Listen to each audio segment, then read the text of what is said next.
Even before World War II broke out, China and Japan were locked in a fierce conflict. Arguably, China was fighting for its life. This war was a brutal conflict that went into World War II, as well as before it. And in this setting, the mod for World at War, called China at War, is set.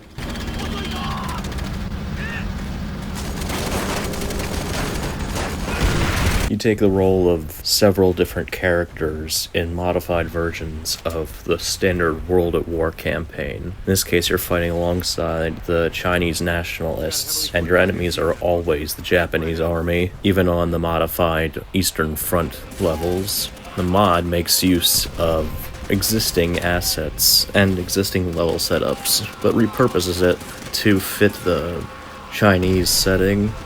It's pretty well done, and even in the levels that are meant to be Germany and Russia, it still does a good job of making you feel like this could plausibly be an area in the war. And because of this, there are also some new weapons and other content featured in it, some of which are carried over from past and later Call of Duty games, like the Mauser C96 and the MG08 from Black Ops 2, or the Lee Enfield. Some of these modded weapons work really well. I was a big fan of the mentioned Mauser C96, M712, and the ZB26, which is another weapon that actually the Bren and the Type 99 was based on. Others don't work as well, admittedly, although I gotta give props for trying.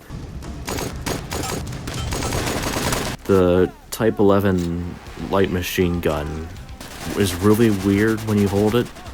It kind of blocks a lot of the screen, and I'm not really sure if it was meant to do that. So every time I ended up picking up, I would just find something else to replace it, because I couldn't aim it at all. The Lee Enfield has a similar problem where, instead of being aimed like any other rifle, it takes up a lot of space on the screen. Not sure why that's the case. It's kind of a glaring issue, but fortunately most of the other weapons, the modded ones and the existing ones, work just fine. And some existing guns are repurposed for the sake of the campaign, because the Chinese did get Lend-Lease support from the US during the war. And because it's World War II, the mod doesn't shy away from just how brutal it was. So you can expect the same dramatic and tense moments from the campaign. Some levels have been trimmed out for the sake of making it work and for how difficult it would be to tweak them. I don't think that Black Cat's is a playable level, and I think Vendetta's been cut. The tank level's still in there, but it's done really weird. You've got this weird automatic cannon weapon, and I guess you're driving some sort of APC. It actually made the tank level a lot easier than the regular World at War had.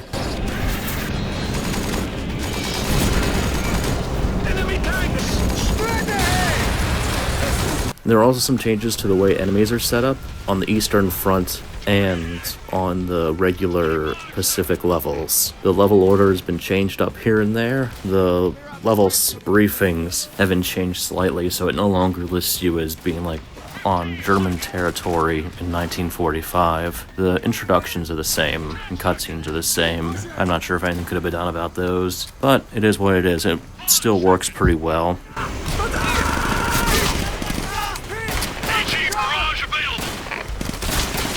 Some changes to the enemy setups have been done. You fight the Japanese on both versions of levels, and they're a little more historically accurate. You don't find any Type 100 SMGs because those were very rarely fielded, apparently. Instead, you see a lot more bolt-action weapons, some variants of the Arasaka rifle, the Type 11 light machine gun, as mentioned before, and both the Type 96 and Type 99 LMG, along with the usual Nambu pistol and other stuff, plenty of bayonets to go around. So although the Japanese military enemies don't have as many automatic weapons, they hit a lot harder, which requires you to play it a little more carefully, because you'll be taking damage from weapons that are heavier hitting overall. Unfortunately, you've got your own fair share of effective weapons.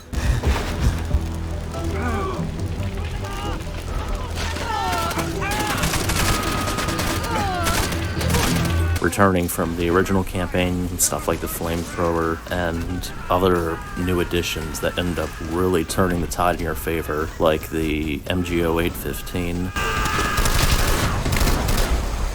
They're all strategically placed around, so there's plenty of variety throughout the campaign, and it's really interesting to see what new gun you'll find along the way. And it sticks pretty close to historical accuracy too, with what equipment was available to both the Chinese and Japanese armies at the time, so I gotta give props to keeping that aspect of it. It expands on the authenticity, and it also just makes it more rewarding to explore around and try to figure out what all everybody's carrying, because inevitably you want to try out whatever new weapon they have on hand too.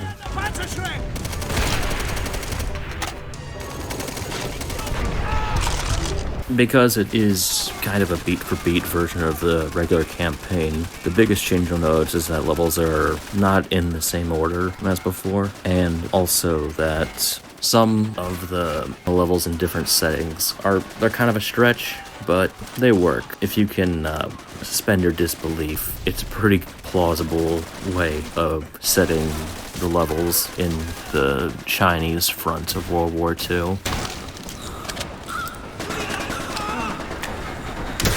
Follow me! But I gotta commend that. It's a really unique mod, and does a good job of making the World at War campaign work for its setting. It's a rarely explored front. I mean, I don't even know of any games that feature the Chinese aspect of World War II. So it's neat to get this experience. It feels authentic. It feels like the author knew what they were doing when they were getting everything together for it. That they did all their research, coming across lesser known guns like the ZB-26 and working them into the mod. So hats off to that. I gotta say that I really appreciate that. And given that the newer World War II COD wasn't as concerned about authenticity, it's nice to find a fan-made project that tries to stick with that idea.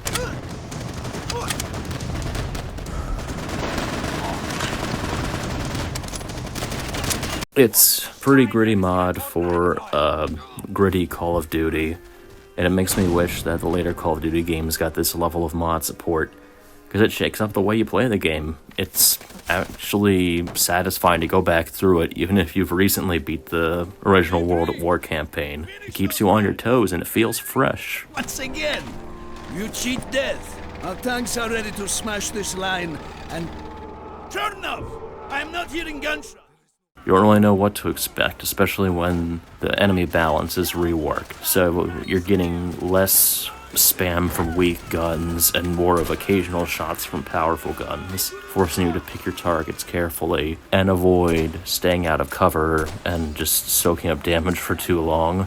The game still has the issue in veteran mode where you're getting spammed with grenades.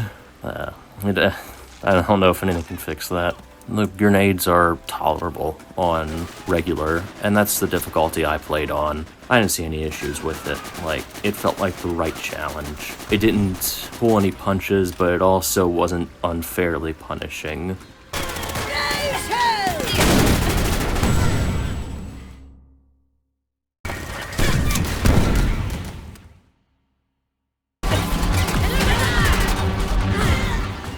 The mod, it's not perfect.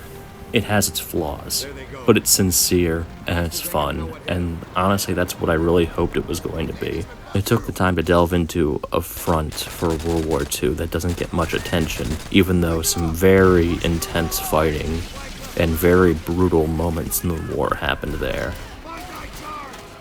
And you might even learn something about history in playing this, about the different battles that happened and the major fronts of the Chinese conflict of World War II.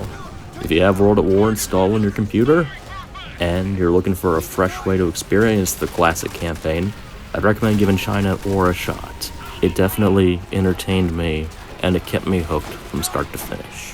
One last thing, Hard Landing never finished for me. I don't know why, I just couldn't get the level to finish on its own. I don't know if that was a bug on my end or if it was an issue with the mod itself, but I felt like bringing that up.